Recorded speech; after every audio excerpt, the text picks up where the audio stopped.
Hi, I'm Shannon Godwin from AgSolutions Australia. And in 2017, we held an equine nutrition seminar with the keynote speaker being Dr. Nerida Richards from FeedXL. Now, we all know that forage is so important for horses, and the following video features Nerida discussing the mineral nutrition. So the mineral content of a pasture is also highly variable depending on plant species and the soil it's grown in and the stage of maturity of the plant. So this is macro minerals, so things like calcium, phosphorus, magnesium, potassium, anything that the horse needs in a grams per day amount, like an amount that you could actually weigh out and see on a daily basis. So legumes like clover and lucerne tend to be high in calcium and magnesium and relatively lower in phosphorus. And grasses, bless them, can be any combination of high or low in calcium or high or low in phosphorus, and it's very dependent on their stage of maturity, the fertiliser history of the paddock that they've been grown on, the pH of the soil that they're grown on.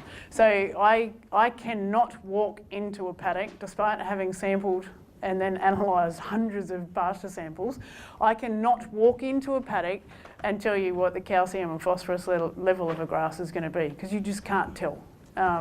Unless you have a really, really detailed history of the farm, but even then it would be almost impossible to tell. So it's quite, it's a tricky part of nutrition, is balancing a diet on top of a grass pasture.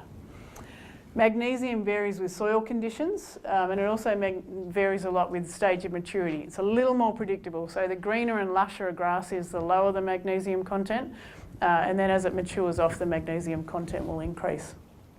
There's usually enough magnesium in pasture and forages to meet requirements, provided there are no barriers to absorption. So there's certain things in an animal, in a horse's diet. Say, for example, if you get really high potassium, which is really common in pastures, it can mess up magnesium absorption. So sometimes it looks like there's enough there, but they're not actually absorbing enough. And all forages will contain enough potassium to meet requirements. So if you're feeding plenty of forage, you should never have to worry about potassium. And sodium content is highly variable. As it tends to be highest in winter when they need the least, and then lowest in summer when they need the most. So the plants aren't very considerate in that respect, but it jumps all over the place unpredictably, except on our place, which has 0 sodium, which we'll have a look at in a minute. So trace minerals, almost all Australian forages will be too low in copper, zinc, selenium and iodine to meet requirements.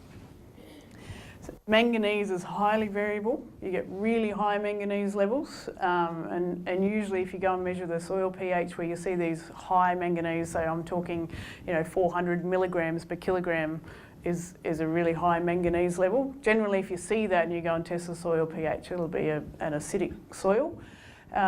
Low manganese is relatively uncommon, though it is seen, and it's shown up in one of our pasture analyses on our farm. So it happens, but it's not. It's a small percentage of pastures that are too low in manganese for a horse. Iron is almost always high enough to meet requirements.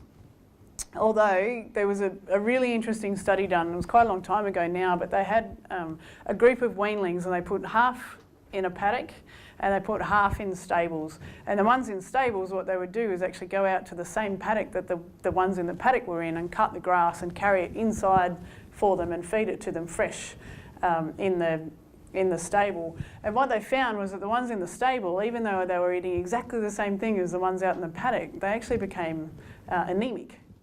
So we still don't know really a lot about a horse's iron requirement, and how much of what they lick up from the soil and eat from the ground when they're grazing is actually important to them as far as meeting iron requirement goes. But it was so interesting, that study, because they were eating essentially the same thing. It was just that one of them had access to the ground, or a group of them had access to the ground and the other group didn't. So here's a FeedXL graph again. Here's all your nutrients, so your digestible energy, which is your calories, crude protein, lysine is an amino acid, or one of the building blocks of protein. And then we start with the minerals, so calcium, phosphorus, copper, zinc, selenium, manganese, iodine, iron, sodium, chloride, magnesium and potassium. So this is one of my pastures. We're out just south of town, and our bottom paddock over summer is pretty much all Queensland bluegrass, which I love as a grass. But when we tested it, this is how it came out relative to a 500 kilo horse in moderate work. So it's all very interesting to have a look at a pasture analysis result and look at all the numbers and go, oh yes, that's good, it's got 6 milligrams per kilogram of copper, but what does that mean as far as the horse goes? So what we've calculated here is an estimated intake of that pasture if that horse was to have 24-hour access to it, and then how well the nutrients the horse is getting out of that pasture actually meet its requirements. So you can see energy is probably just a little bit low at 82%, even though it's green. Some horses will still maintain weight fine, mine would at that level. It was just meeting crude protein requirement, but it was low in lysine, so the protein quality is not good, which unfortunately we don't have time to talk about tonight, but that's all that's showing us. If you look at the minerals though, it was able to meet this horse's calcium requirement, but then it's not been able to meet the requirement for phosphorus, copper, zinc, selenium. Manganese is one of those rare pastures that's low in manganese, or iodine, and then look at sodium, it's 0. We've got indetectable levels of sodium in our soil and our pasture. It's just not there. And this has shown up multiple times with multiple soil tests and multiple pasture tests. So it's not just a lab error and they haven't found sodium. There's been different labs too that have tested it. So, and then if we go to our top paddock, it's pretty much 100% liver seed grass in summer. It's quite different. They would test it at slightly different times of the year. This one was done in January and the bluegrass was done in February. So this was a little less mature when I sampled it, which meant that its calorie content was higher, so it's able to meet the energy requirement as well and truly meeting protein and lysine requirements. So there's no issue there with protein. And then it was able to easily meet calcium requirement. It's just meeting phosphorus requirement. But it's still low on copper, zinc, selenium, iodine, and sodium still 0. And then notice manganese is a bit more normal. Here it was able to meet requirement for manganese. So horses grazing this pasture, and in this case a 500 kilo horse in moderate work grazing this pasture, over time they're going to become quite significantly deficient in copper, zinc, selenium, iodine and sodium. So what happens when a horse becomes deficient in minerals like copper, zinc, selenium, iodine and sodium? So the problem with mineral nutrition is you can't really look at a horse and see that its mineral nutrition is out of whack until it gets quite severe. So with a severe copper deficiency, for example, you'll start to see coat bleaching, but it takes quite a while to get to that point. So it's a matter of knowing what's in your feed and what your horse needs, and then matching those two things up and seeing if you're actually meeting requirement. But if I left horses unsupplemented on these pastures, they would eventually experience one or many of the following. So you'd see slowed hoof growth and poor hoof quality. You'd get a compromised immune system. And something that was really interesting when the equine influenza came through was the studs, the farms that I was working with in the Hunter Valley were all panicking because their mares were all in this really early stage of pregnancy, and we were all thinking, oh no, we're going to have to rejoin all of these mares, which would have been impossible. But they cruised through. They barely, I mean, they were sick, they had snotty noses and they had a little bit of a cough, and they didn't feel very well. But one stud, I remember really clearly, there was a couple of hundred mares and they didn't lose one foal to a complication they could put down to equine influenza, so one very early term in utero foal. And yet we were living in Newcastle at the time, and there was ponies, I know quite a few ponies down there who actually died from complications arising from equine influenza. And the only thing that I could put that down to was they just didn't have the immune system to fight off the complications that arose from the flu. So the mares obviously had a really robust immune system, and I knew that their nutrition had been really nicely balanced for years and years. Whereas the little backyard ponies, they may never have been on a balanced diet. So, you know, they would have been really short on selenium and zinc and things that you need to keep your immune system running properly. We'd get a loss of ability to sweat and potential issues with hydration and muscle function without access to salt. So our pastures are a little bit unique in that they have no sodium, but most pastures will have low levels of sodium. So most pastures, and hays, obviously made from pasture, just don't have enough sodium to meet requirements for when a horse is in work. And if you don't give them, has anyone ever had a horse that's just stopped sweating? No, it's more of a problem in Queensland where they sweat in a really hot, humid environment, but they will literally just stop sweating and then they'll overheat and eventually they will die if you don't get it sorted out.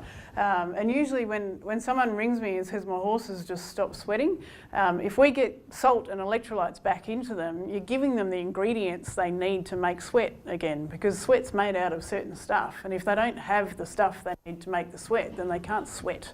So if you don't give them enough sodium, they can't sweat properly. And if we, you know, you get a summer like the summer that we've just had where it was pretty hot, and horses on our place, if they were in a decent amount of work and sweating and losing a lot of salt over a period of time, they probably would just stop sweating and they'd be in a fair bit of trouble. Long term, you'd get joint issues if you didn't meet copper, zinc and manganese requirements, because they need them to maintain their joint health. And I guess the thing, this is where I always used to laugh at my uncle who'd say, what are you feeding your horses for? They don't need food. But his mindset was very much cattle, beef cattle. So, you know, you get a beef cow to 8, 9, 10 years of age and she's an old cow by that stage. If you get a high-level dressage horse to 8, 9, 10 years of age, it's only just starting its career. And it needs to keep those joints that it's got for another 10 or 12 years. You know, we've got people riding horses in their 30s. So the horses are in their 30s, not the people. So it's really, when you think about horse nutrition, it's quite a leap from thinking about production animal nutrition, because a lot of it is this focus on long-term health. And that's why, you know, we do have this big focus on mineral nutrition in horses, because we're needing to keep their immune systems healthy and we're needing to keep their joints intact for 20 or 30 years of productive riding or reproduction. You will end up with a loss of fertility, and you'll also start to see reproductive issues like the birth of weak or stillborn foals, or foals with pretty severe flexure limb deformities, which is traced back to iodine deficiency. Retained placenta. Has anyone ever had a mare with a retained placenta? No? It's good. It's an issue in selenium deficient areas. We had a farm down in Victoria who had something like 25% of their mares had retained placenta, the standard bred mares. They weren't supplemented. The guy's an amazing farmer and he's just got the most beautiful looking pastures, and the mares were all maintaining their weight beautifully just on pasture, so he never supplemented them. And then we went there and he was telling us he had all these issues with retained placenta, and I said, I think you've probably got a selenium deficiency. And he agreed to try his mares on a product that had plenty of selenium plus all the other trace minerals in it. And he put half of his mares on the product and the other half he didn't. In the mares that were on the product, he had 1 out of maybe 50, and the other ones continued to have the 25% retained placenta. So it was a pretty dramatic effect, and it's actually not documented anywhere that I can find that selenium does this. And then you'll get reduced performance as well when your horses are mineral deficient, and their appearance isn't good. So you will see their coat start to look shaggy, and if you've got a black horse, it'll be brown. If you've got a liver chestnut, it'll be like a copper. They just don't look quite right when they're mineral deficient. All right. Excuse me, could I just ask you, on those on your liver seed grasses with the green that are up to 200%. Yep. Has that got any ill effects on the protein? Yeah, on the protein. If they're less than 100, obviously you've got an effect. But if they're over 100, up to 200, does that have a reverse? There's a point where it will start to negatively affect them. So that's not high enough, but it would be close to getting high enough. But the negative effects of protein aren't very dramatic unless they've got kidney issues. So what you'll start to see if you've got boxed horses, they'll urinate a lot, they'll drink a lot, and then they'll urinate a lot. So if you've got really wet boxes, it's likely that your protein requirement is sitting up somewhere around here. And then when you clean the box out, you get hit in the face by ammonia. Have you ever had that? Yep, so that's excess protein being excreted in the urine, and then the bacteria on your stable floor turn it into ammonia. So that ammonia, if it's strong enough and the stables aren't very well ventilated, will actually burn their lungs. And you can get respiratory issues.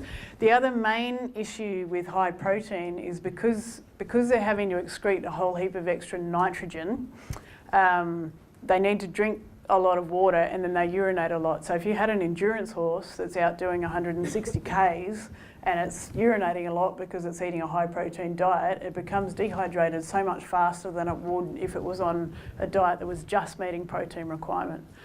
And then the third thing that it will do to them in a hot climate is protein, when it gets digested, creates a lot of heat. So nothing to do with behaviour, but it actually creates a lot of physical heat, and then they have to offload that heat. So if you're in northern Australia where it's really hot and really humid at the same time, high protein diets will cause issues with a lack of ability to sweat, so they get anhydrosis. But here, I wouldn't be too worried. What sort of horses do you have? Quarter horse, and doing cutting. Yeah, well, your cutting horses work over a fair period of time. Probably not sweating heavily, not like an endurance horse would that's doing 15 Ks an hour out on a tough sand track sort of thing. But I mean, it's not ideal. If you've got quarter horses that are travelling and then stabled and competing, it's not ideal having their diet that high in protein. So you wouldn't feed them all lucerne hay, for example. You'd try and, when you're travelling, you try and do a base of grass hay that's much lower in protein, and then just add some lucerne for quality protein on top of that. Yeah, but it won't hurt them as such. It's just not ideal.